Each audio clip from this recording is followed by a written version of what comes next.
Hello नमस्कार मित्रों, आप सभी का आपके अपने चैनल जीपी इंस्पायर्ड में स्वागत है। मित्रों, हम अपने जीवन में क्या कुछ नहीं कर रहे हैं। पढ़ाई लिखाई, नौकरी पेशा, व्यापार और ढेर सारा धन, मान सम्मान और चारों ओर अपना यश कीर्ति कमाने में लगे हुए हैं। और ऐसा करना भी चाहिए, क्योंकि कर्म ही मनुष्य का सर्वप्रथम धर्म है।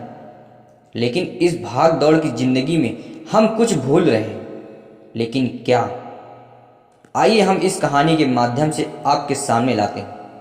तो कहानी में आगे बढ़ने से पहले अगर आप हमारे चैनल में नए हैं तो चैनल को सब्सक्राइब कर लीजिए और बेल आइकन प्रेस कीजिए। एक बार की बात है, एक जंगल में सेब का एक बड़ा पेड़ था।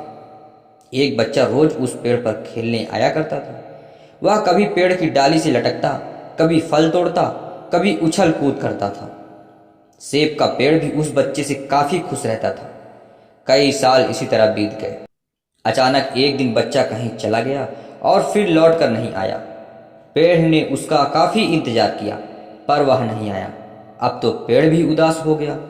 काफी साल बाद वह बच्चा फिर से पेड़ के पास आया और अब वह कुछ बड़ा हो गया था। पेड़ उसे देखकर काफी खुश हुआ और उसे अपने साथ खेलने के लिए कहा। पर बच्चा उदास होते हुए बोला कि अब वह बड़ा हो गया है, अब वह उसके साथ खेल नहीं सकता। बच्चा बोला कि अब मुझे खिलौने से खेलना अच्छा लगता है, पर मेरे पास खिलौने खरीदने के लिए पैसे नहीं। पेड़ बोलता है, तुम उदास ना हो, तुम मेरे फल तोड़ लो और उन्हें बेचकर खिलौने खरीद लो। बच्चा खुशी खुशी फल तोड़ कर ले गया, लेकिन वह फिर बहुत दिनों तक वापस नहीं आया। पेड़ बहुत दुखी हुआ। अचानक कुछ दिनों बाद बच्चा, जो अब जवान हो गया था, वापस आया। पेड़ बहुत खुश हुआ और उसे अपने साथ खेलने के लिए कहा। पर लड़के ने कहा कि अब वह पेड़ के साथ नहीं खेल सकता। अब मुझे कुछ पैसे चाहिए, क्योंकि मुझे अपने बच्चों के लिए घर बनाना है। पेड़ बोला, मेरी शाखाएं बहुत मजबूत हैं, तुम इन्हें काट कर ले जाओ और अपना घर बना लो। अब लड़के ने खुशी खुशी सारी शाखाएं काट डाली और उन्हें लेकर चला गया। फिर वह काफी दिनों तक कभी वापस नहीं आया। बहुत दिनों बाद जब वह वापस आया तो बहुत बूढ़ा हो चुका था। पेड़ बोला, मेरे साथ खेलो। परंतु वह व्यक्ति बोला कि अब वह बूढ़ा हो गया है, अब वह खेल नहीं सकता। पेड़ उदास होते हुए बोला कि अब मेरे पास ना तो फल हैं और ना ही लकड़ी है, अब मैं तुम्हारी मदद भी नहीं कर सकता। बूढ़ा बोला कि अब उसे कोई सहायता नहीं चाहिए, बस एक जगह चाहिए जहां वह बाकी जिंदगी आराम से गुजार सके।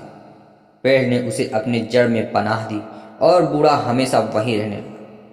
तो मित्रों, यह थी कहानी। लेकिन क्या आप समझ पाए कि हम क्या भूल रहे हैं? हम भूल रहे हैं अपने जन्म देने वाले, हमें इस संसार में लाने वाले, हमें चलना सिखाने वाले अपने माता पिता को। मित्रों, इसी पेड़ की तरह हमारे माता पिता भी होते हैं।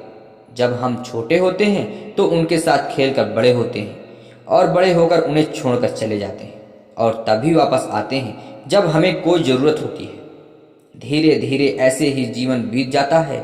हमें पेड़ रूपी माता पिता की सेवा करनी चाहिए, ना कि सिर्फ उनसे फ़ायदा लेना चाहिए।